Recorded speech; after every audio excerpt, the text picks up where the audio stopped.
The flower's dying. It needs water.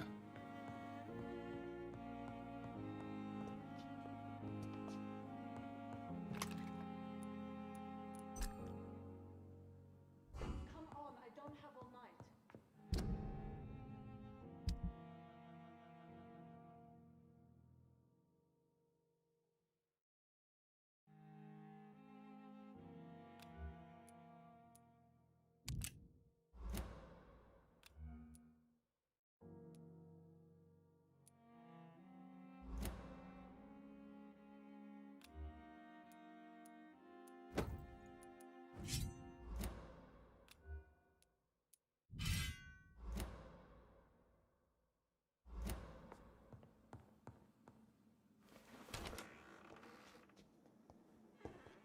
I'm not one to make wait, Doctor.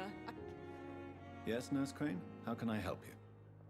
I'm so sorry. I know Dr. Swansea wanted you to rest, but we have somewhat of a crisis. A crisis, you say? Our supply of antiseptics is nearly depleted. I was hoping there was another box up here, but...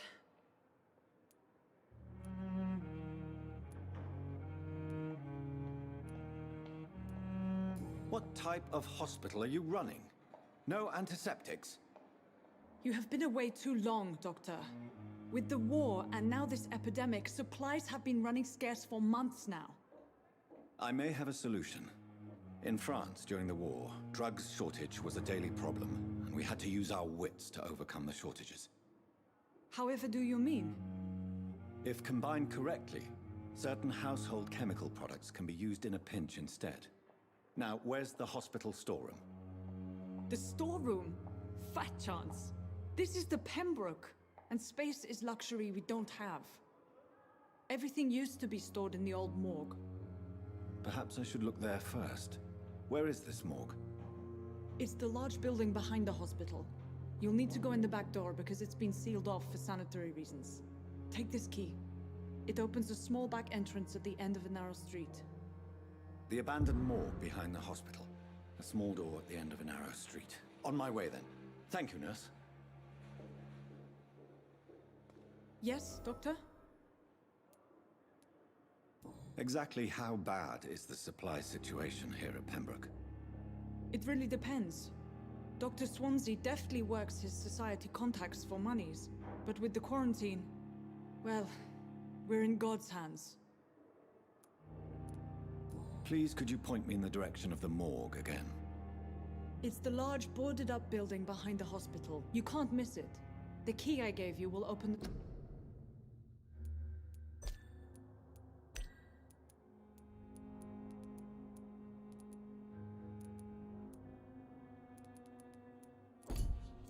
small back door to it. Why then do you always work the nights? Don't you ever sleep? At the Pembroke, we're always hands on deck.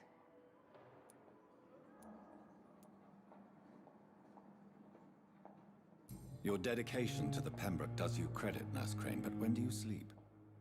We staff get our sleep when we can, Doctor. Nursing is a vocation, not the labor of a journeyman.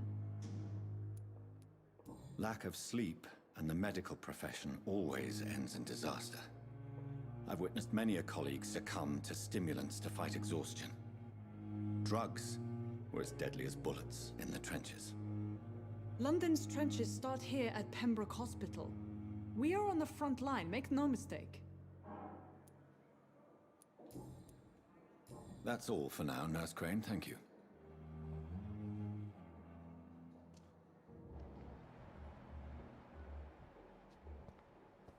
It's locked, all right.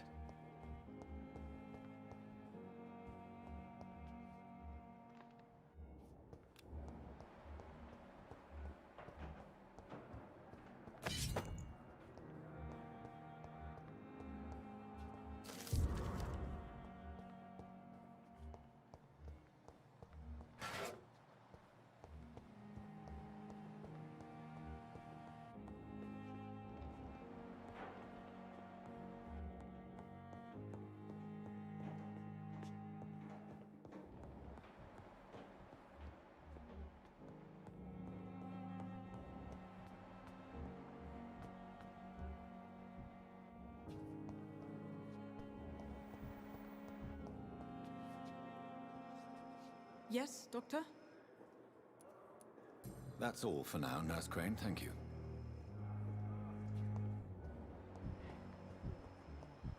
My blood. Good evening, miss. I'm Dr. Reed, the new surgeon at the Pembroke Hospital. And who are you? Your name has no meaning to me, mortal. You're nothing but dust blown by the winds of eternity. I beg your pardon. What are you begging for, mortal? My clemency? Well, tonight maybe I'm inclined to mercy. You'll never forget the night you met Thelma Howcroft. You keep calling me mortal. Why is that? And if I'm mortal, what are you? Well, Dr. Reed, if you must know, I'm a vampire.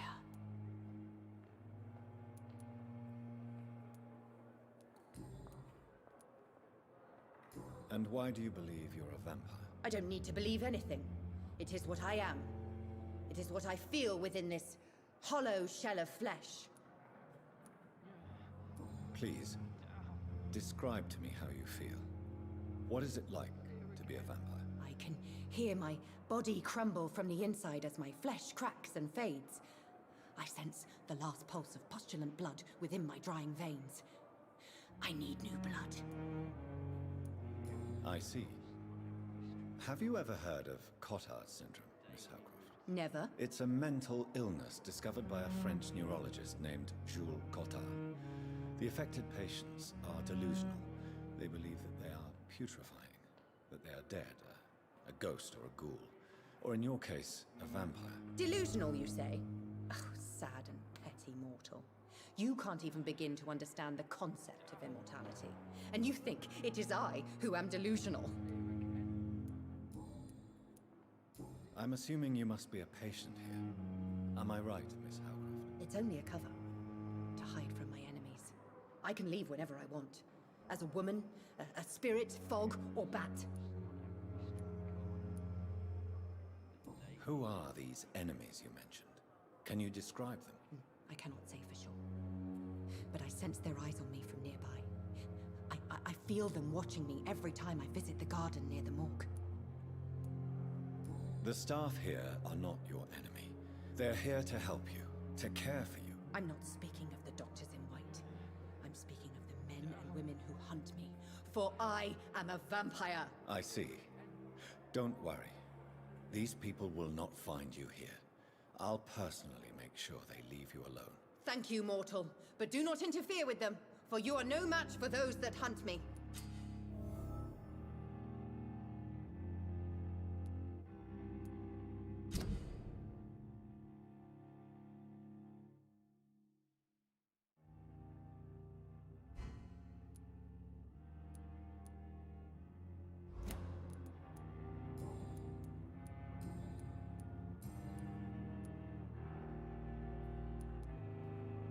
Who are you really, Miss Howcroft? I mean, apart from being a vampire. Is that not enough for you, puny mortal? What do you require?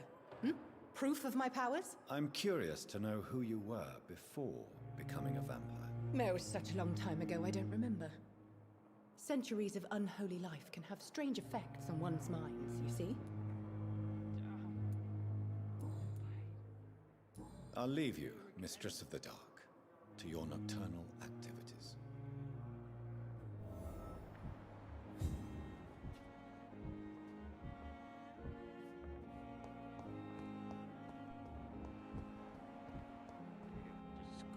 Good evening, Mr. Hampton. How do you feel? Dr. Reed, is it?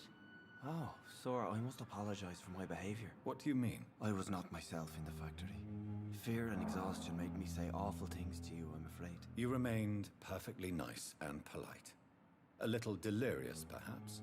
But who wouldn't be after enduring an abduction? Thank you, Doctor. That's a relief. Now all I need to do is rest and return to my flock.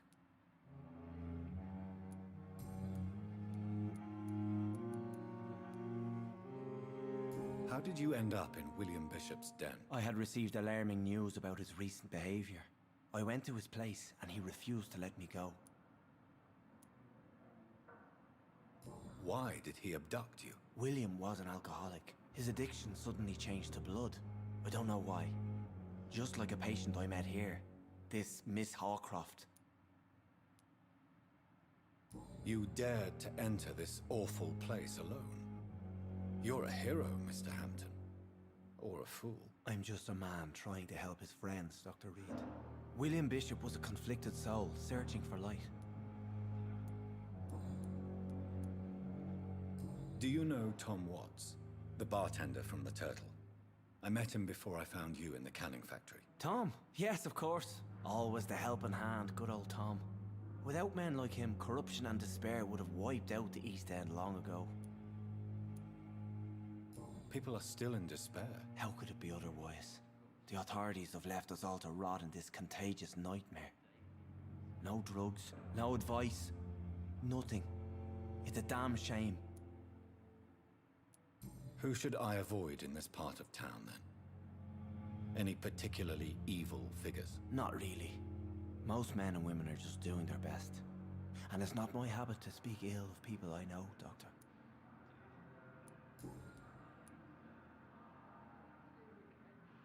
What is the general situation in the East End docks? The situation has always been tough, with a lot of tensions between the gangs and the Dockers' trade union.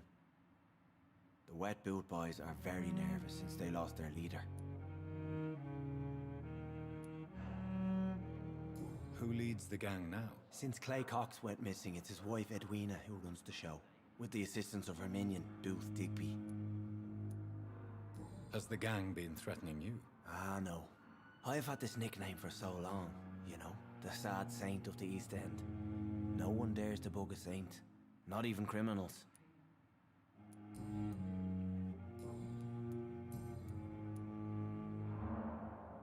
How do you feel, Mr. Hampton?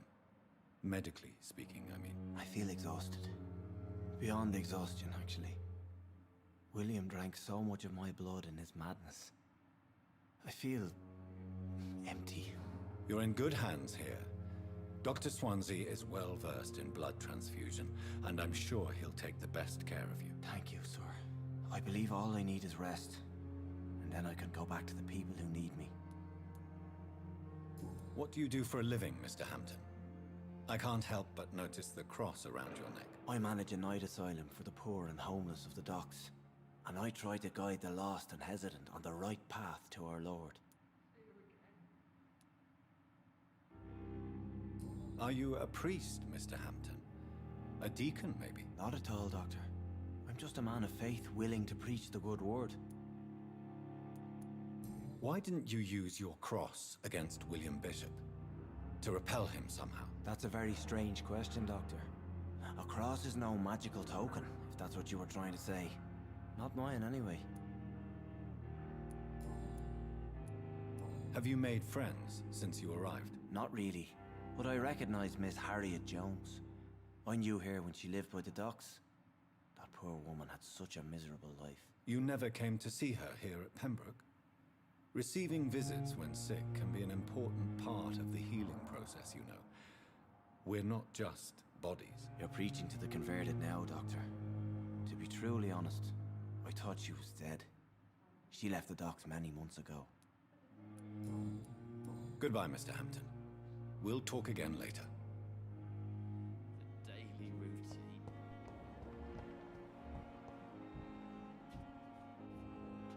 Good evening, Miss Howcroft. How are you tonight? I need blood, Doctor. Warm, rich, vibrant blood.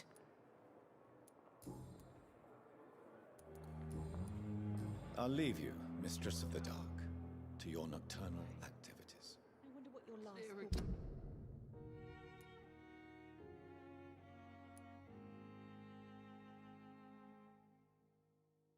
would be, sir.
Thelma Howcroft said she was being watched by vampire hunters.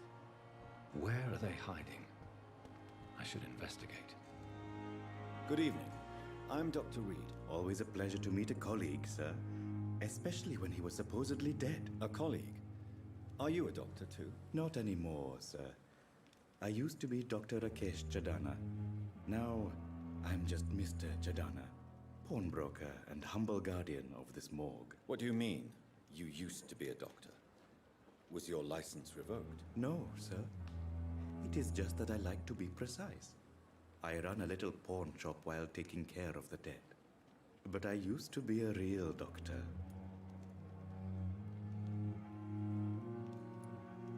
Please show me what you have to sell. Of course. It's just trinkets and curios, really. But I'm sure they can be useful.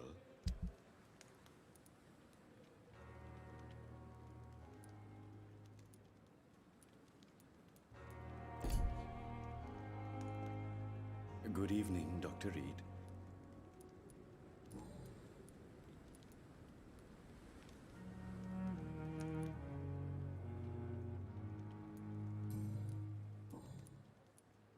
A pawnbroker? I expect you get all types of people here. Yes, sir. All kind of people. For I sell all kind of goods. Who comes here to trade with you? It's very unhygienic, even unsafe. Diseases can spread. For the customers, for the hospital. I'm very cautious, sir. I've been a doctor, remember? And all my clients are good people. In fact, I think I only know good people.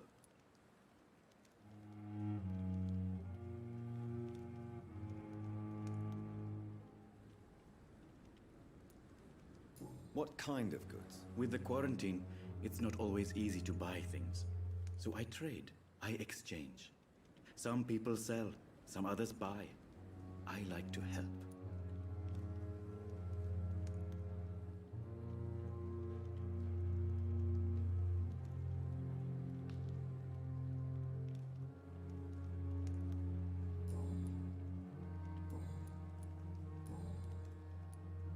Do you work here alone? Yes, very easy work, sir. All I have to do is watch a few bodies. The situation was very different when the main morgue was still open.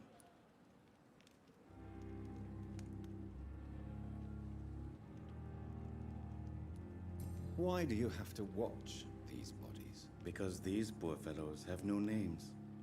We keep them in case someone comes looking for the missing. Sadly, very rarely happens.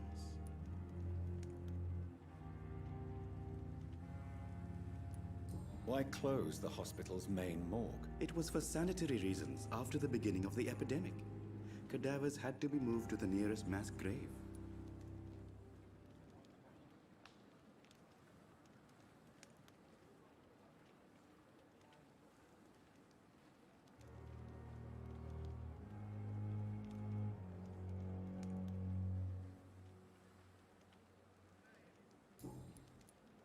Are you afraid or uneasy being surrounded by so many corpses? Why should I? These bodies are empty vessels. Flesh left to decay. Poof. No soul anymore. All gone.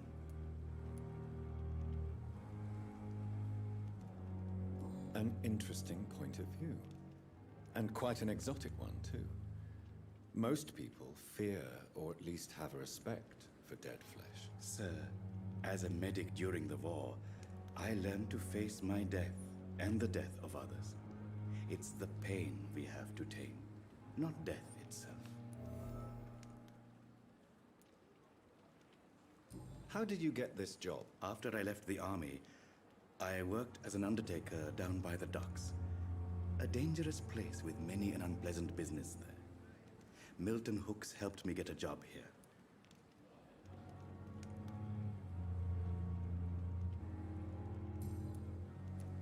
Have we met before? I don't think so, sir. Why? When we first talked, you said you were glad to meet me since I was reported dead. Funny story, sir. Your sister came here a few nights ago. You were missing, and she was looking for your body. She must be very relieved now.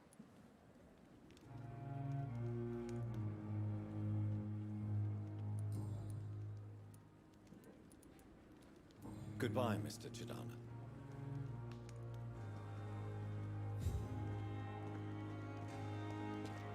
I cannot enter.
It's locked, all right.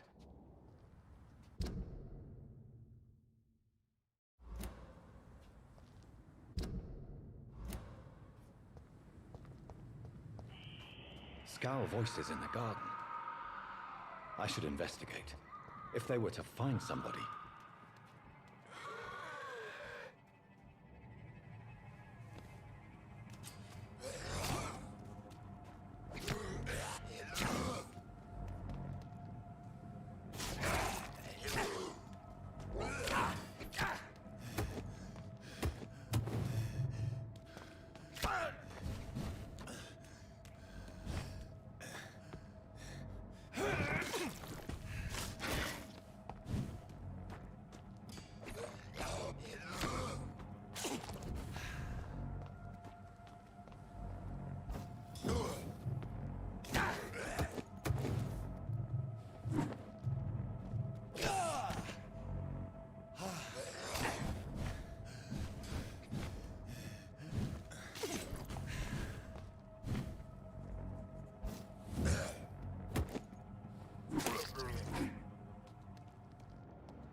I cannot enter.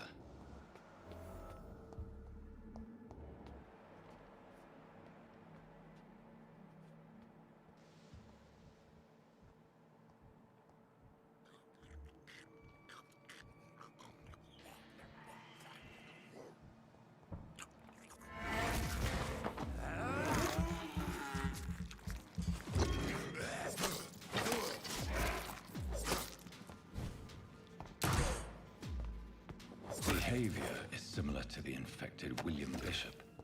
Must be the same strain. This sickness moves faster than influenza.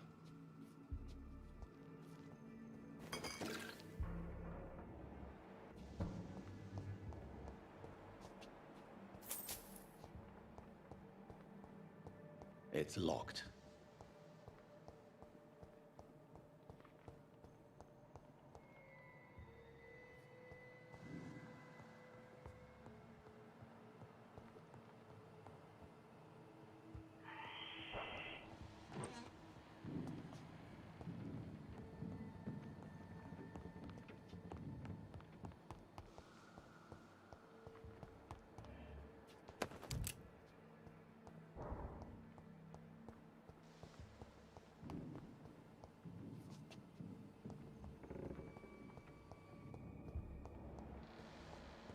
It's locked, all right.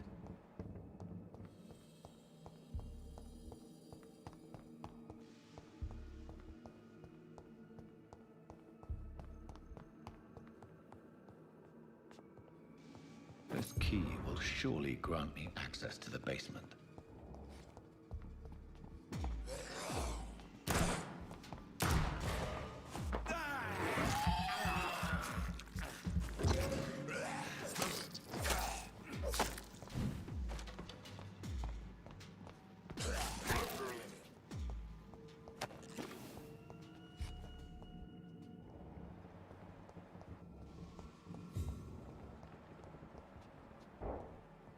Balls of Mars, fortifiers. As popular as they are ineffective. But they do contain iron tartrate, and that might prove itself useful.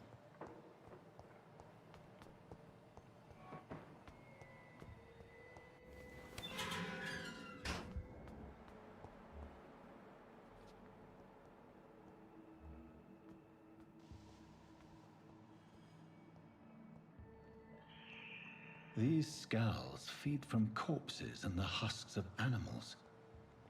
They're not after blood.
It's locked.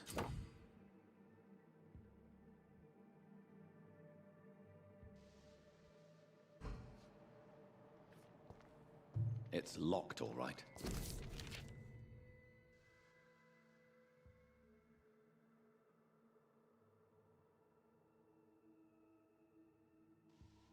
Mr. Connor's injuries don't match the report. I'd better look into this.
Skulls can be so ferocious. I'm not sure I can defeat them without becoming stronger. To drink blood is so tempting.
Good evening, Doctor. I believe we're going to be working together. Dr. Reed. Dr. Swansea informed us of your arrival, but I could not dare to believe we'd have such good fortune. Such an honor, sir. Thank you. And you are? I am Thoreau Strickland, Dr. Thoreau Strickland. I'm a great admirer of your work, Dr. Reed.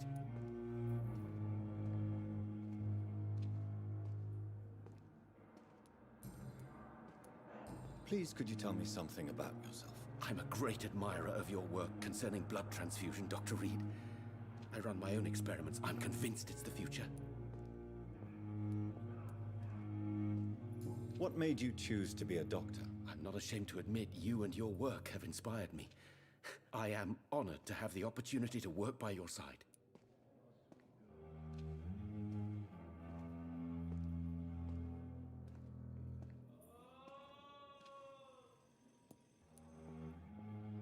It's always a pleasure to share scientific and medical knowledge with someone eager to learn. I'll be glad to help you if I can. This epidemic may be the century's most terrible disaster, but I'm convinced that we, as doctors, are the only ones able to defeat it. I based my technique on my mentor's research. He helped me perfect my method. What is yours? I'd rather not talk about it. For now, it's just theories and first approach. My process is purely experimental and unsuccessful. As long as you're cautious and methodical, you may remain empty-handed, but you won't fail. You're not the first one to warn me, but I am convinced knowledge is the main weapon against the ravages of this epidemic. What can you tell me about the Pembroke? Well, it has always been an honor to work with Dr. Swansea. But with your arrival, I can't think of a better opportunity to learn about blood transfusion.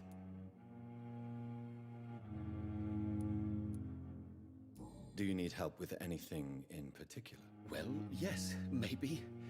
I'm waiting for a batch of products I ordered for my personal research, yet my supplier seems to have vanished. Do you want me to play the errand boy for you? Oh no, Dr. Reed. But if you went personally to his shop, what with your reputation and all, he wouldn't dare to refuse the products I need. I see. Well, give me the address, for I may pass by if I have time. You seem quite optimistic. It's a rare and precious attitude in these difficult times. I'm convinced that this epidemic is a test of endurance and dedication for us men of science. Questions remain about our capacity to resolve the situation. True, true. Last summer, during the first wave of the epidemic, I used to joke with Milton about the extra work. We're not smiling now.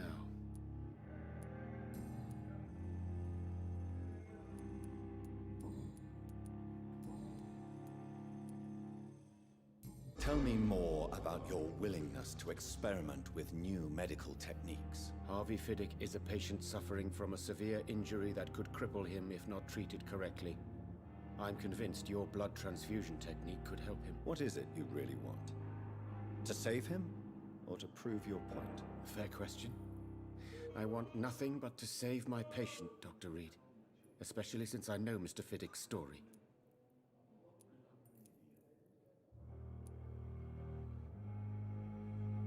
Tell me Mr. Fiddick's story. Our first diagnosis was compromised because Mr. Fiddick lied to us about the real origin of his injury.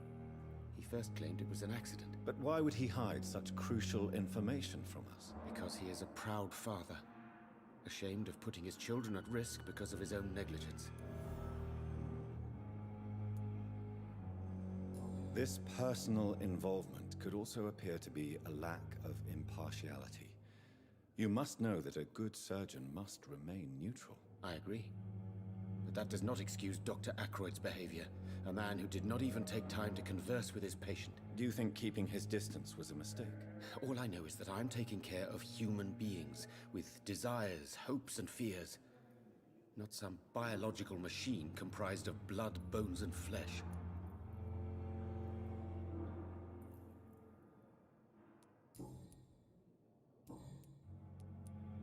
Goodbye, Dr. Strickland.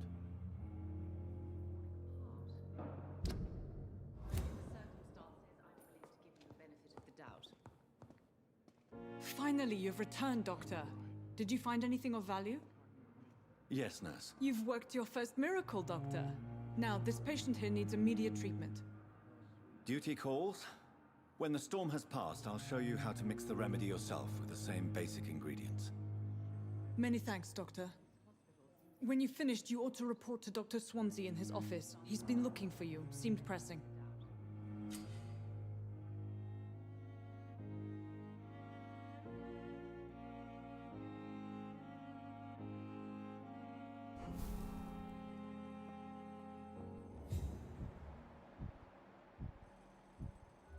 You always knew the worst of Caucasians. As for me, what a blundering idiot. This hospital seems to be falling apart. But in the circumstances, I'm giving the benefit of the doubt. Good evening, sir. I'm Dr. Reed. May I help you? I don't know if a third opinion is needed. Your colleagues are already arguing about my condition. I see. Would you mind telling me more about your situation? I'm Harvey Fiddick. All I want is to get me bloody arm fixed properly.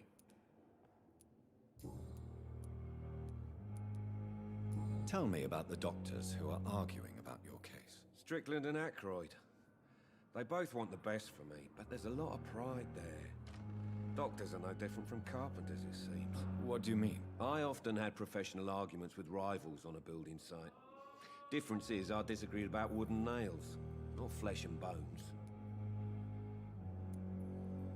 Tell me about yourself, Mr. Fiddick. I'm just a regular guy waiting to get his arm fixed, so I can return to work and to my family. I was more curious about what you were doing before being hospitalized. I'm a carpenter, and a good one too. But that means I need both arms to feed my family, Dr. Reed. Are you satisfied with your treatment here? Well, it's clear that I've chosen a bad time to be injured. Forgive my bluntness, but you seem overwhelmed by cases of the flu. I won't lie to you about it. I'm afraid we are. Are you sure you don't want to operate yourself, Dr. Reed? I have the feeling you're very capable, and your colleagues seem to think so too. In other circumstances, you would be right. But for now, I don't think I can take on the responsibility. My apologies.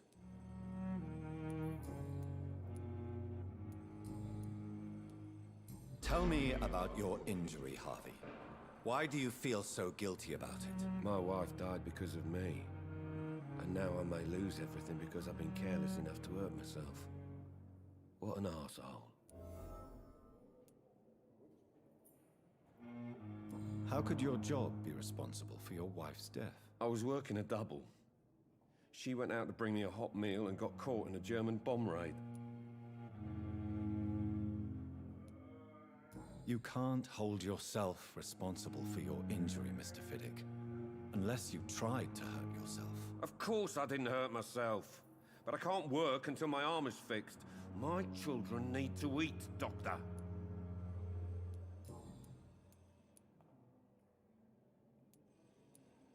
Tell me more about the death of your wife, Harvey. 1915. I was in the army. Building workshops for the Royal Flying Corps. Helen was happy I wasn't sent to the front. What happened? The Germans sent Zeppelins to bomb the construction site, but they missed their target. My wife was bringing my dinner when the bombs fell. How are your children after losing their mother? They were smaller then.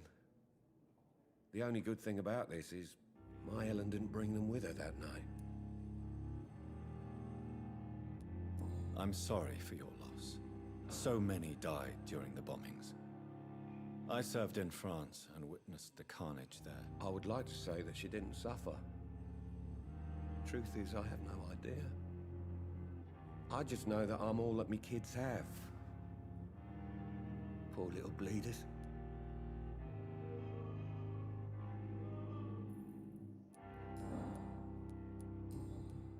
Goodbye for now, Mr. Fiddick. I'll see you later. I will not let you down, my boy.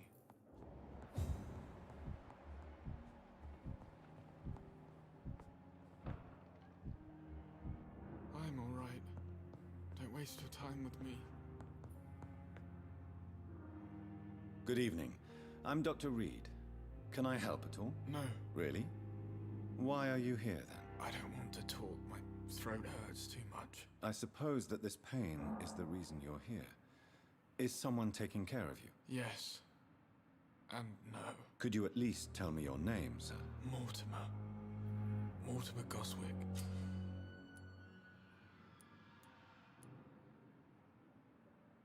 Do you need any help? I'm afraid I may, sir. I don't...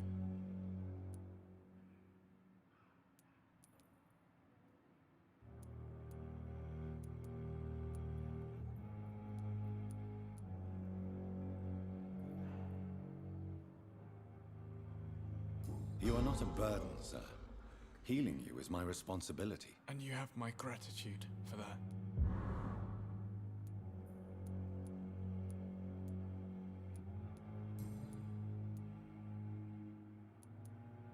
How painful is your throat, Mr. Goswick? So painful I'd rather not talk at all, Doctor.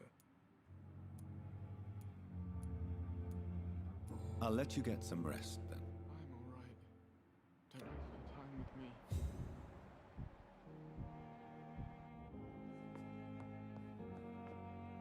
Good evening, madam. Can I help you? It's my son who needs you, sir. I'm Dr. Jonathan Reed. How can I help your son? I'm Beatrice Goswick, mother of Mortimer Goswick. Could you check on him, please, Dr. Reed? I've heard much of your talents as a physician.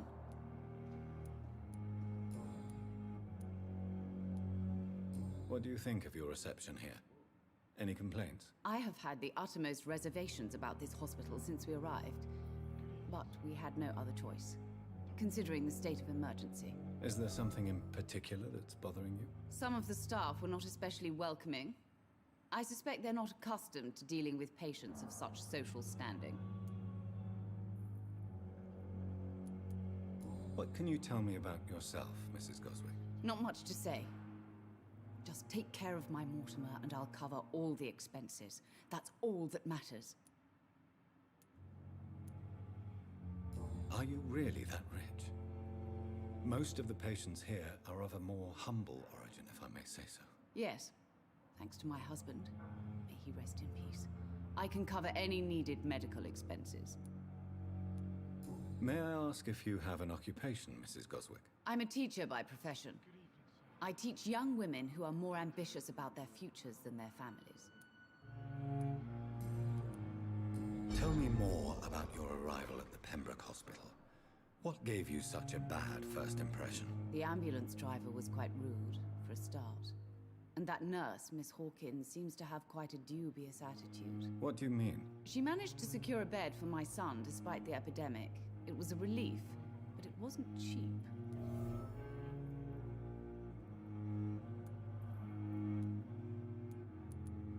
I share your concern, Mrs. Goswick.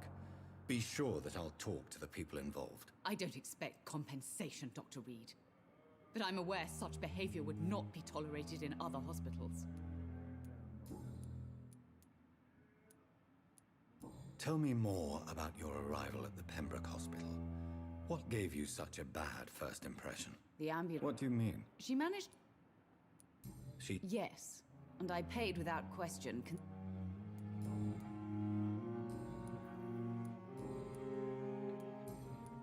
Goodbye, Mrs. Goswick.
I cannot enter.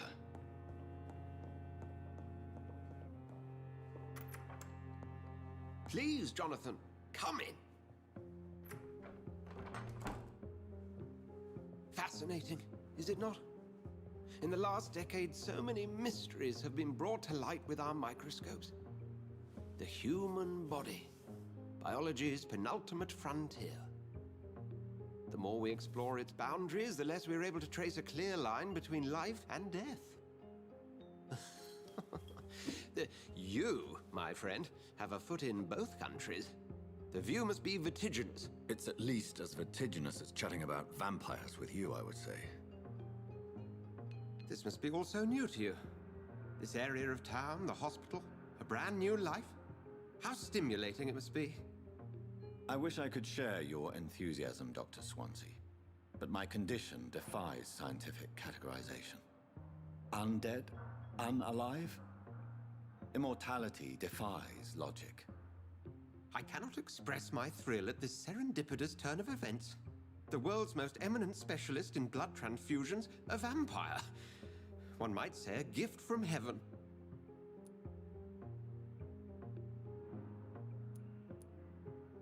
It may seem strange, but your words have brought me some comfort here. Forgive me. I've been an admirer of your work for a long time, and now you are so much more than a brilliant physician. And please, call me Edgar.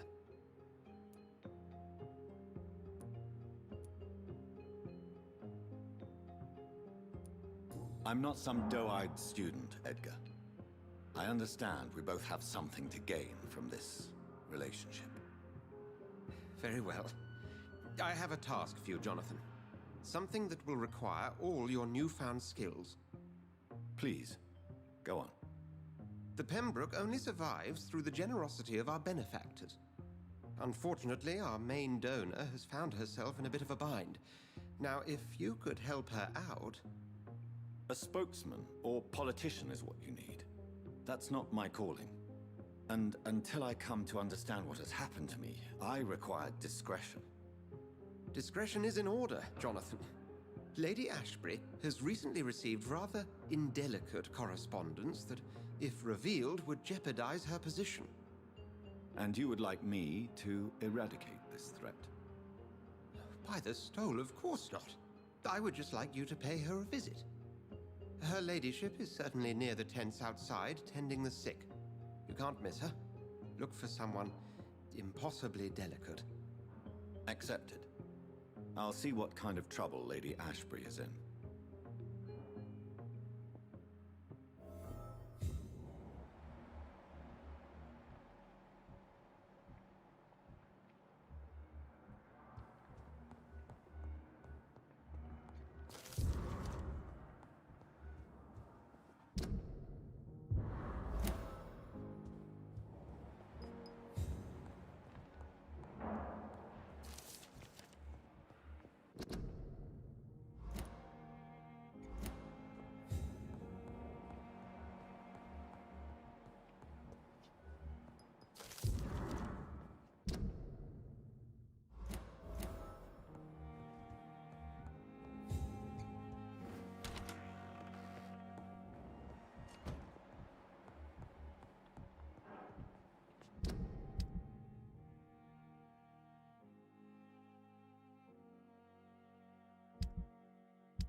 believe I'm doing this.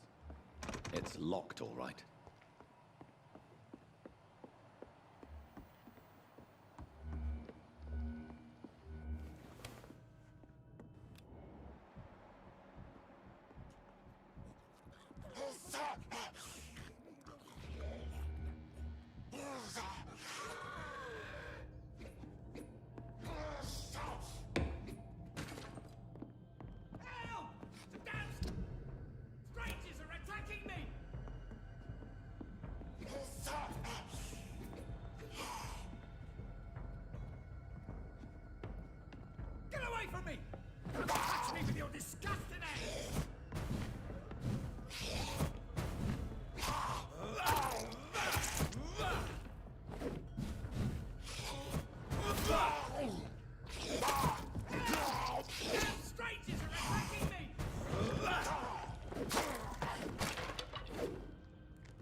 What happened?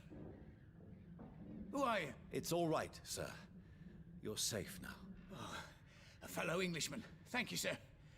For a moment, I thought those bloody heathens had killed me. What are you doing here?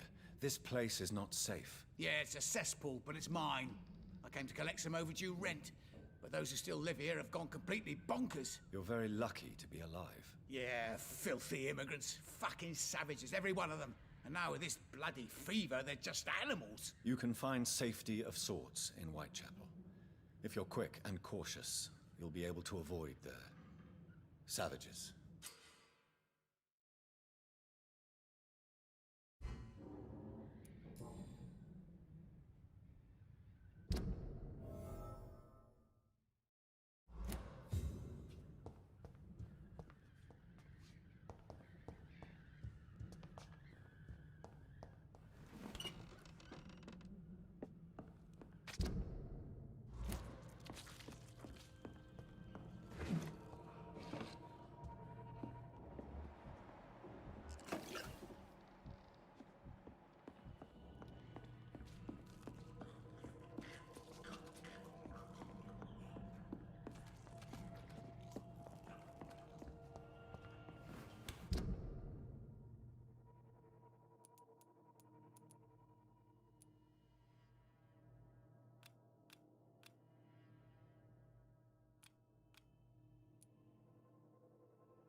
This is no place for you, sir.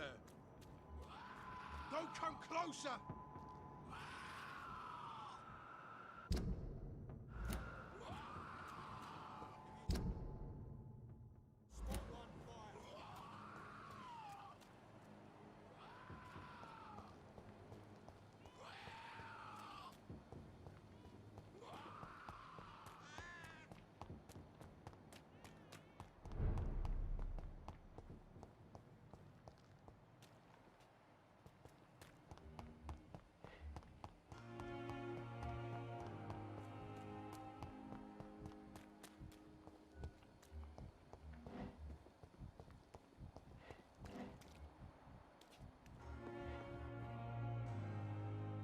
flu took my dear wife, Emily. I take comfort knowing we'll soon be together again. Mr. Rainfield, that's no way to talk. You're in good hands here, and we'll be up again soon enough.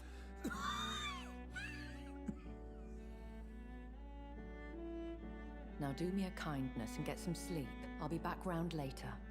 Your words are kind, the blessings of an angel. You're the sweet, sweet Lady of Mercy.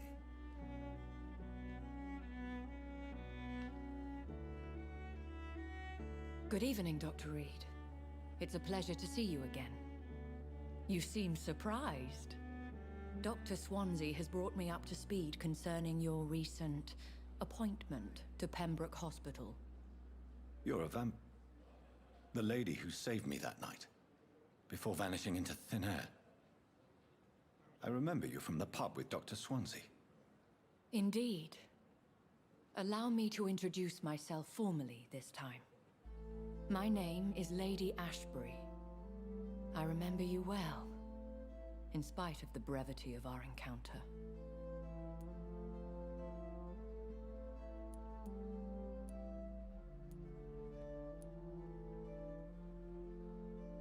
Apologies. You've taken me by surprise. I'm very happy to see you. The pleasure is mine, Doctor.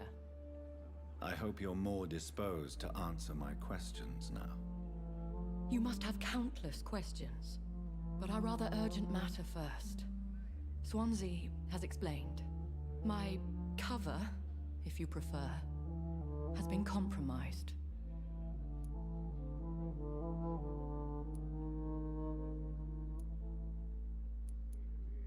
Dr. Swansea has commissioned me to be your agent in this matter. You could start by explaining what's amiss. These past insufferable weeks, I've been the victim of extortion. I've made a first payment, but the blackmailer grows greedy. I must refuse his most recent demands.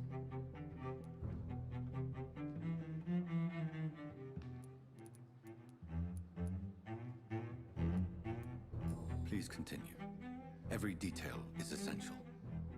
I'm your man. My embarrassment in this matter is eclipsed only by my shame at having put the hospital at risk. The threat from our anonymous scoundrel is clear. A list of dates.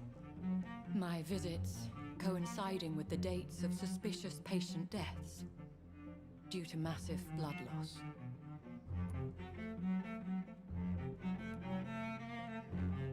Is it true? Now aren't you the blunt one?